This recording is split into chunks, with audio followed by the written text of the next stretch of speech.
Hello అండి. నేనైతే ఈరోజు మా వైశాస్‌లో చేసే స్పెషల్ రెసిపీ అయితే నేను మీకు చూపిస్తాను. ఇక్కడైతే ఒక కుక్కర్ పెట్టేసుకొని అందులో ఆయిల్ వేసి వేడెక్కిన తర్వాత ఆవాలు, జీలకర్ర వేసుకుంటున్నాను. ఇక్కడ పచ్చిమిర్చి కూడా యాడ్ చేస్తున్నాను. ఇందులో గ్రీన్ మిర్చి, రెడ్ మిర్చి వేస్తే కూడా చాలా బాగుంటుంది. కాకపోతే ఇంకా గ్రీన్ మిర్చితోనే చేసేసాను నేను ఈరోజు. అండ్ కొంచెం ఎల్లిపాయ ముద్ద వేసుకున్నాను.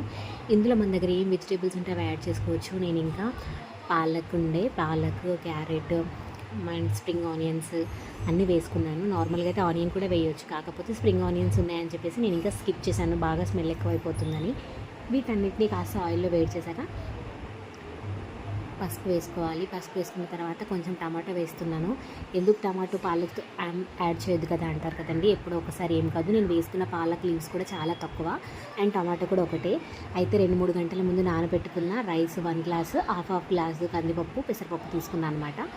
ఆ రేషియోలో తీసుకున్నాను, టేస్ట్ బాగుంటుందని. ఇంకా కడిగిన పప్పుని కుక్కర్లో వేసేసి కొంచెం వేయించాను. అందులోకి పసుపు, కారం, ఉప్పు అన్నీ యాడ్ చేసేయాలి.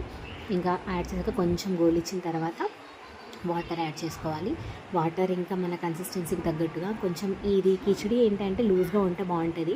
చాలామంది వైశాస్లో కిచిడి అంటారు, కొంతమంది ఏమో వెజిటేరియన్స్ పులావ్ అని అంటారు, వెజిటేరియన్స్ కిచిడి అంటారు, ఇంకా వెజ్ కిచిడి అంటారు. ఇష్టం అండి, ఎలా అంటే పిలుచుకోండి. ఇంకా ఫైనల్గా అయితే పప్పులు వేసాం కాబట్టి సాంబార్ మసాలా మస్ట్ అండ్ షుడ్గా యాడ్ చేయాలి, అప్పుడే టేస్ట్ అద్దిరిపోద్ది.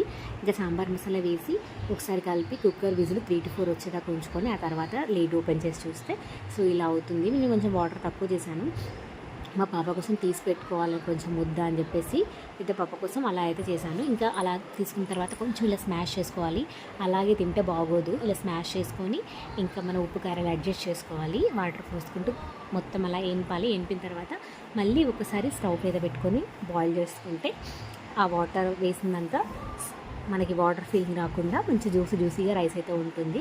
ఇంకొక 5 మినిట్స్ అలా ఉంచేసి హట్ రైస్గా మంచిగా నెయ్యి వేసుకొని తింటే 2 ముద్దలు ఎక్కువనే తింటారండి, నమ్మండి. మీరు కూడా ట్రై చేసి ఎలా వచ్చిందో నాకు చెప్పండి.